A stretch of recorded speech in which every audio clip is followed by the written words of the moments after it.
objects from them. You may now use your mobile phones and electronic devices in flight mode. Thank you.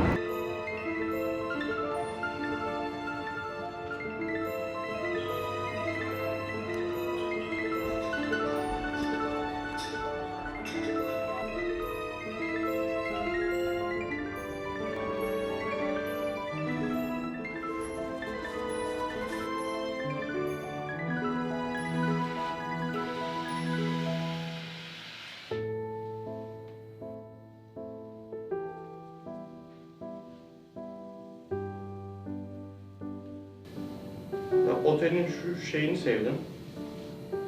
Otel gibi değil de ev konseptinde yapmışlar. Mesela böyle bir oda yapmışlar. Odaya geliyorsun.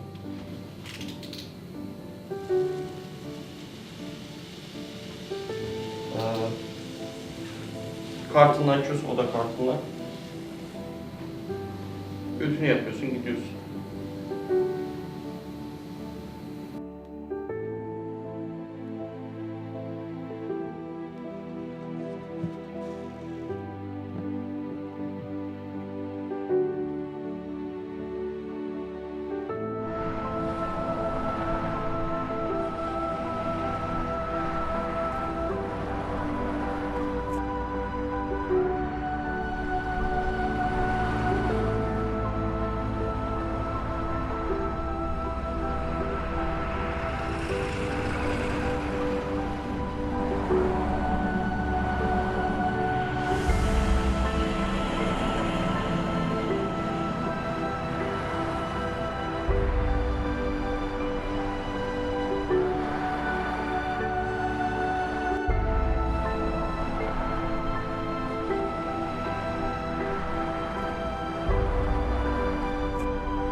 ganzen Apfel.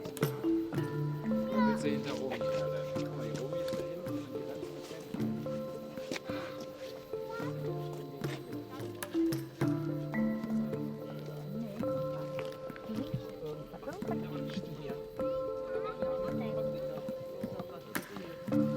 Da, siehst du, die wollte den Hafer.